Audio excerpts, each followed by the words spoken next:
Mitos e verdades. Oferecimento Acredita Saúde Educacional. Nós acreditamos em você. Bom, um assunto muito importante, pessoal, mas um pouco comentado. Sabe o que é? A higienização das mãos. E é a gente que usa a mão praticamente para tudo, né? Para cumprimentar, para assoar o nariz, para colocar na boca ao tossir ou bocejar. Que loucura, né? E não é que a pandemia ficou muito evidente a necessidade deste gesto aqui, ó, que a gente já conhece bem, né? Mas que muita gente ainda esquece de higienizar as mãos. E quem conversa com a gente sobre esse assunto é a enfermeira Ariane Sena, gestora em saúde, hein? Pode chegar, Ariane, no palco do Cidade Alerta. Tudo bem? Seja bem-vinda. Obrigada. Boa noite para você. Boa noite, Rodrigo. Bom, um gesto simples, mas me fala uma coisa, muita gente esquece de lavar as mãos. Sim, infelizmente, nós temos estudos já publicados pela Universidade de Michigan, usaram mais de 3.000 pessoas, onde tem a evidência que pelo menos 5% da população consegue fazer a higiene adequada. Ou seja, 95% de nós não fazemos a higiene adequada das mãos. Isso é muito grave. Meu Deus, 95% da população faz de maneira inadequada. Olha só que loucura. Ó, a gente tem algumas perguntas que vocês, telespectadores, mandaram pra gente, que eu vou perguntar aqui pra Ariane, tá bom? E em relação a isso, manda também a sua pergunta pro nosso WhatsApp. Higienização das mãos é o assunto de hoje. Deixa eu ver a primeira pergunta aqui na tela do Cidade Alerta. Ariane, eu devo retirar joias e relógio durante a higienização das mãos? Ou eu deixo o meu anel, o meu relógio? O que eu faço? Rodrigo, isso é uma verdade. A gente precisa retirar todas as joias, os adornos, né, das mãos, do pulso também, pulseira, relógio. Por quê? Esses adornos, eles carregam micro-organismos que podem ser um meio de contaminação. Então, todas as vezes que a gente precisar fazer a higiene das mãos, manipular alimentos, o ideal é que a gente faça a retirada, reserve e depois faz a higienização das mãos para a gente ter essa garantia. Mais uma pergunta. Eu vou lavar minhas mãos. Eu sempre tiro, eu não durmo com relógio. Eu sempre tiro, mas se eu lavei minhas mãos e eu coloquei o relógio, não voltou para estaca zero? Sim, mas o fato de ser um objeto, né, esse objeto ele tem contato com as superfícies e a gente não tem a garantia de uma esterilidade. Então, o ideal, os nossos objetos, eles carregam micro-organismos, assim como a nossa mão. Então, o ideal é que a gente faça essa retirada, armazene e depois faça essa lavagem das mãos. Olha, interessante, viu? Bom, segunda pergunta, deixa eu ver aqui na tela do Cidade Alerta. Detergente pode ser usado para higienizar as mãos? Detergente esse que eu lavo a louça? Isso. Bom, pode, é uma verdade, pode. Entretanto, ele é um produto de limpeza, de uso doméstico, então não foi criado para essa finalidade. Dá para a gente lavar as mãos em substituição do sabão quando eu não tiver a água e o sabão. Se eu tiver, preferencialmente, água e sabão ou álcool em gel. Não tendo essas alternativas, a gente utiliza sim o detergente, entretanto ele pode trazer algum dano para a pele, então por isso ele deve ser usado com muita cautela. Então o produto ideal para eu higienizar as minhas mãos de forma correta é o sabão em barra?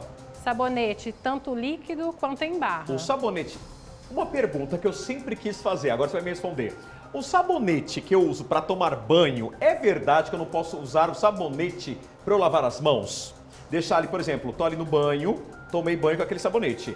E aí, culturalmente, eu já vi, e a pessoa deixa lá na pia, onde escova o dente.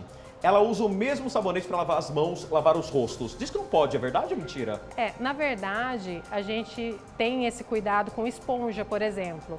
Tudo que fica retido, a umidade, é um meio de cultura. Então, é onde pode ter o favorecimento de crescer micro-organismos.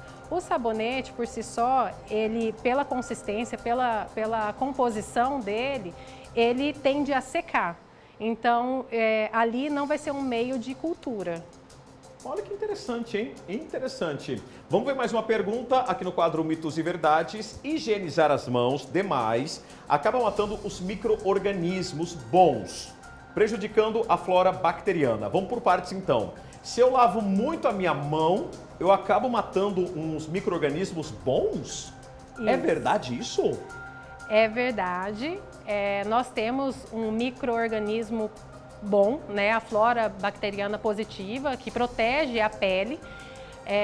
Entretanto, o ato de fazer a lavagem das mãos não vai ser prejudicial a essa flora, porque como ela já faz parte do habitat dela, que é a pele, ela se recompõe naturalmente. Então, a higiene das mãos ela deve ocorrer, ela tem que acontecer a todo momento que é necessário. E isso em nenhum momento vai prejudicar a saúde da pele. O que é a todo momento, caso necessário? Por exemplo, eu cumprimentei você. Exato. Eu lavo minhas mãos depois ou não? O ideal é que todo contato que nós tivermos e possível meio de contaminação, a gente faça a higiene das mãos. Então, por exemplo, cumprimentamos, contato físico, tossi, protegi com a mão, fui retirar o lixo da minha casa, tive contato com um animal, vou manipular uma criança, né, trocar uma criança. A criança ela tem uma imunidade inferior à pessoa no estágio adulto.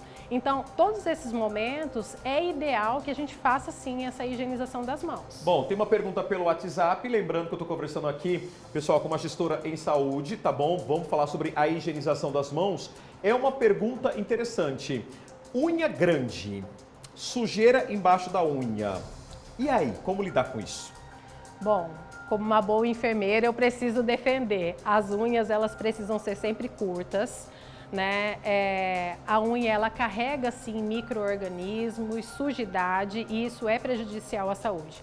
Então, uma boa higiene das mãos, para a gente garantir que a gente tenha as mãos limpas e saudáveis, eu preciso, sim, ter as unhas aparadas e íntegras, né? O esmalte é um grande meio de contaminação também. O esmalte? O esmalte. Se você estiver com o esmalte descascando, com fissuras, ele com certeza ele é um potencial meio de cultura. E essa mulherada que tem aquelas unhas longas, né? Ali embaixo deve estar cheio de micro... Como que fala? Micro-organismos. Micro-organismos. Com toda certeza. Com toda certeza? Então toda aquelas certeza. unhas longas não são recomendáveis? Não. Falando de profissional de saúde, né, que é a área onde eu atuo, o ideal é que nós não tenhamos unhas longas, não tenhamos adornos, né? Existem legislações normativas que defendem a abolição desse tipo de prática, porque isso tudo é um meio de contaminação, com toda certeza. Para a gente encerrar, Ariane, esse bloco, deixa eu entender uma coisa também. Tem muita gente que compra luva, né, aquela luva cirúrgica. Aquilo é ideal, por exemplo, para eu ter na minha casa, para você ter na sua casa. Você trabalha na área da saúde, mas para quem não trabalha na área da saúde, é recomendável? Por exemplo, eu vou pegar uma recém-nascida no colo, um recém-nascido. Eu coloco essas luvas. Isso é ideal? Não é recomendado, apenas a prática de higiene das mãos, a lavagem das mãos de maneira adequada, e quando eu falo adequada, Rodrigo, tem um tempo, né? Eu não posso simplesmente umedecer a minha mão, passar o sabão e já enxaguar. Isso não é uma lavagem das mãos ideal. Então, o que é a lavagem das mãos ideal? É você umedecer a mão, colocar o sabão, friccionar em todas as áreas, polegar, ninguém lava, entre os dedos ninguém lava, ninguém, é um modo muito generalista, mas as pessoas não têm esse cuidado. E essa fricção ela tem que acontecer com um tempo médio de 40 a 60 segundos. Então, de 40 a 60 segundos, mostra para mim mais uma vez. Com a fricção. Assim, dessa forma, Isso. eu lavo as minhas mãos. Você só passar o sabão na mão e enxaguar, isso adianta. não garante. Eu preciso da fricção em todas as regiões. Entre os dedos, polegares e o punho, ele faz parte também da lavagem das mãos. Então, por isso que é muito importante a gente estar fazendo a retirada dos adornos, tá? Olha que interessante, é como se fosse escovar os dentes nas mãos. Exatamente. Olha, interessantíssimo. Interessantíssimo, viu? Eu acho que diante de tanto tempo que a gente faz quadro, eu acho que a gente nunca fez de forma tão detalhada, tão detalhada. Pessoal, tem algumas dicas aqui, tá bom? A Ariane Sena trouxe pra gente, ela é enfermeira, gestora em saúde, muito didática. Obrigado, Obrigada. viu? Muito obrigado. Foi um Pode prazer. sair por ali?